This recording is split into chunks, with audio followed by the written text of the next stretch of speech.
Sejak didapuk Presiden Joko Widodo menjadi Menteri BUMN, Erick Thohir menjadi salah satu newsmaker yang membetot perhatian publik.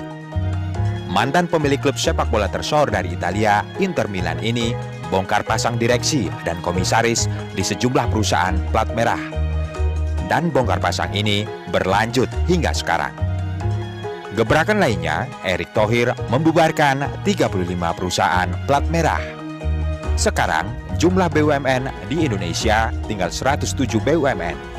Bidang kerja perusahaan plat merah juga lebih fokus, cuma tinggal 12 klaster.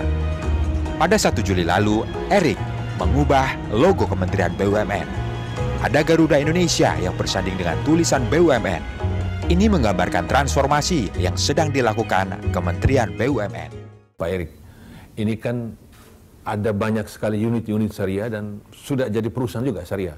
Bank itu bagus Pak, BNI Syariah, BRI Syariah, asuransi juga. Tapi ini ada rencana merger ini. Merger hanya banking saja, syariah di banking atau juga di asuransi atau semuanya?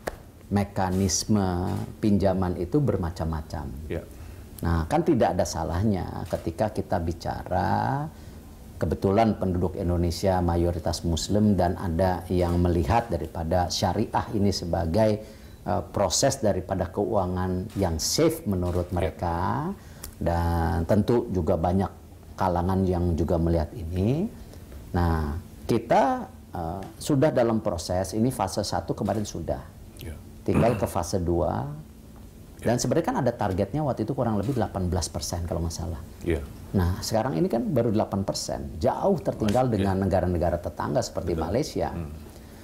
Nah, dengan menggabungkan bank syariah yang ada di Himbara, BNI Syariah, BRI Syariah, Mandiri Syariah, kita harapkan ini menjadi bank yang fundingnya kuat, modal dasarnya kuat, mendapatkan dana pinjaman yang kompetitif dibandingkan tadi yang bank biasa.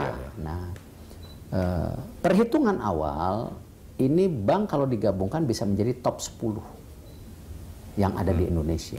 Nah, tetapi tidak dari situ saja.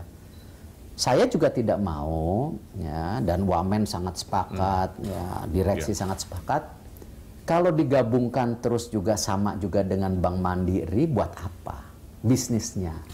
Nah, karena itu juga tadi seperti dana pensiun kita mau fokus mungkin di 3 hal. 1, sukuk. Ya. Yang kedua, penggadaian emas. Yang memang menjadi hal yang lumrah. Yang terakhir mungkin konsumer.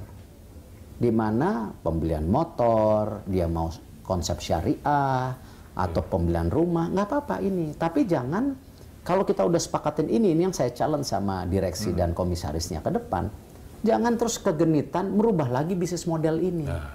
Nah, merubah lagi akhirnya ikut-ikutan bank-bank korporasi, minjemin lagi, ya, mengatasnamakan tadi membantu pengusaha ini, taunya jebol.